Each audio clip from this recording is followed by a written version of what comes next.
Biragoye kwiyumvisha uburyo ki ushaje ariko ukaba usazanye ubukene. Ntabwo gukena ari ingeso, ahubwo tugiye kureba ese mu by'ukuri ninde mukene kuri iyi si.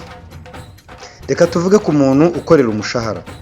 Umuntu ukorera umushahara mu by'ukuri ni umuntu uba utegereje ko buri kwezi yakira udufaranga, cyane ko utwo dufaranga tuza ari utwo kwishyura inzu cyangwa se ubundi buzima bwa buri munsi, nk'aho twavuga amazi, umuriro, bikarangira nta n'igihumbi usigaranye.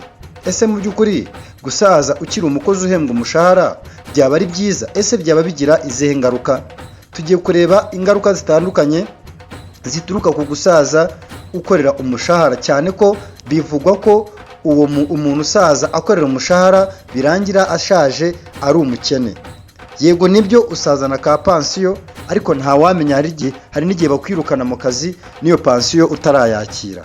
Biragoye rero kubyumvisha, biragoye kwiyumvisha ukuntu wava muri ubwo bukene. Uyu munsi tugiye kureba ingaruka zizakugeraho niba ukorera umushahara ukumva ko nta kindi kintu wakwikorera mu buzima bwawe bwa buri munsi. Ndabizi benshi muraza kubyumva nabi, ariko mwihangane kuko ukuri kurya mu matwi. Iki kiganiro ni ikiganiro Menya Byinshi, ni ikiganiro ugezweho na Steven Rwanda. Ndabizi neza ko munkurikirana muri benshi, ntimukibagirwa gukora subscribe. Tugiye gutangira. Impamvu ya mbere, kuba mu gihe cyose utegereje abandi. Hano iyo ukorera umushahara wowe ubwawe uba wariyibagiwe, uba uri abandi. Wowe ubwawe nta gaciro uba ufite. Icyo uba utegereje ni uko abandi baraguha amafaranga ukajya guhaha. Icyo uba utegereje ni uko abandi baraguha amafaranga ukishyura inzu. Icyo uba utegereje ni uko abandi baraguha amafaranga ukajya kugura umwambaro, yewe n'umwana wawe aziga kubera ko abandi baguhaye amafaranga. Wowe ubwawe ntayo wakwiha. Uri umukene rwose, uzabusaziramo niba udashobora kwikuramo gukorera abandi. Ibingibi bizakomeza bigukurure bikwegeze hafi y'ubukene, ku rwego rw'aho uzasaza utegereje ka pansiyo, mu gihe abandi basaza batangiye kwikorera bakiri abasore, bazasaza neza bafite amazu meza, amamodoka ndetse n'imiryango yishimye.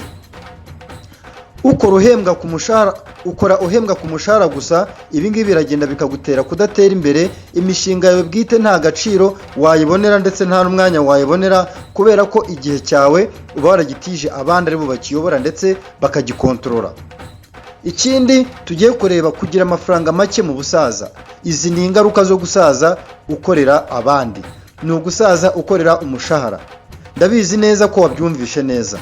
Akenshi umushahara ntuba uhagije ngo ukomeze kubika cyangwa gushora imari. Ibi ngibi bituma usaza uri umukene, ndetse si n'ibyo gusa, bituma usaza uri umukozi ukorera abandi imirimo yabo. Mu gihe udufaranga twawe duhora ari duke, kubera ko umushahara baguha ubwawo ni muke, ntabwo uhagije. Ntabwo ingero z'abantu barenga 10 bagiye barika imishahara, harimo nka Bill Gates, harimo Zelensky, ngira ngo muramuzi nawe. Ntabwo burya atarajya kuba perezida hari akazi yakoraga, ariko yaje kurekareka ajya kuba perezida, abigezemo ashora imari ahantu hatandukanye. Ibi ngibi nta kindi bituma udatekereza kwigira.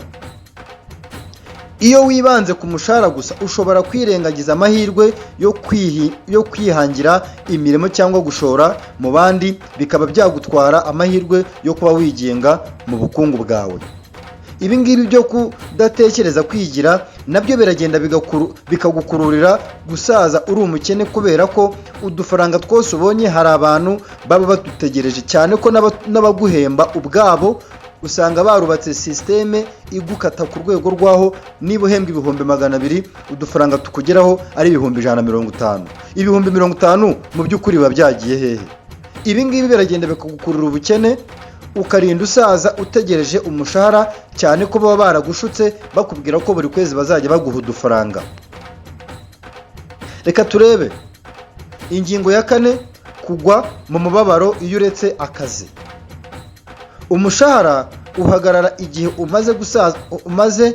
iyo umaze gusaza umushahara wawe urahagarara, kubera ko uwaguhaye akazi aragusezerera, aba yarakubonye nk'igikoresho. Ariko iyo mu by'ukuri igikoresho gishaje, baragifata bakagisimbuza igishyashya. Ntabwo uriya muntu ugukoresha aba akwitayeho, kubera ko hari imyaka uzagiramo ukava mu kazi ukajya hanze bikagucanga, aho uzasanga abacuruzi, abahinzi barateye imbere ku rwego rw'aho wowe wahoraga mu bukene bw'umushahara kandi uwaguhembaga nawe bizarangira kwirukanye. Ikindi, kutagira ubwisanzure.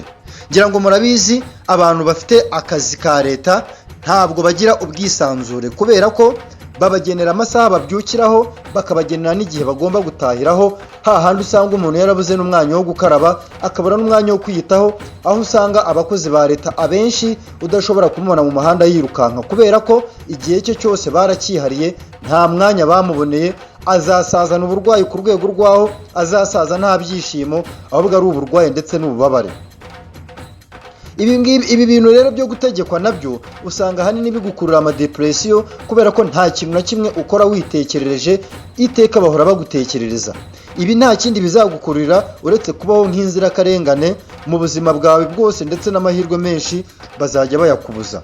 Ese mu by'ukuri wowe urumva ushaka kuzasaza ukorera abandi? Nta kibazo cyo gukorera umushahara mu gihe runaka, wowe uyifatira umwanya ukiha igihe ibyo bintu uri gukora guhembera ku kwezi uzabivamo nawe ubwawe ukajya kwikorera. Ariko ikibazo kiba iyo umuntu asaza nta yandi mahirwe yiteguye, kubera ko nta yandi mahirwe wigeze utegura mu buzima bwawe yava mu bindi bintu byazagufasha mu buzima bwawe bwa buri munsi, kubera ko igihe cyawe cyose bahoraga bakikwibye.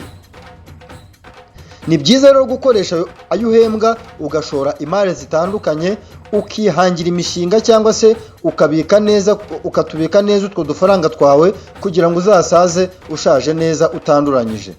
Ibindi, niba ushaka gukorera abandi ibyo nta kindi bizagukururira uretse urupfu rwo kuzapfira mu bukene utikururiye. Bakunze basoma Rwanda TV, ikiganiro n'imenya byinshi, reka minira ahangaha, ubutaha tuzakomeza n'ibindi biganiro. Wakoze kunkurikirana cyane, kora subscribe niba ukunda ibiganiro byanjye.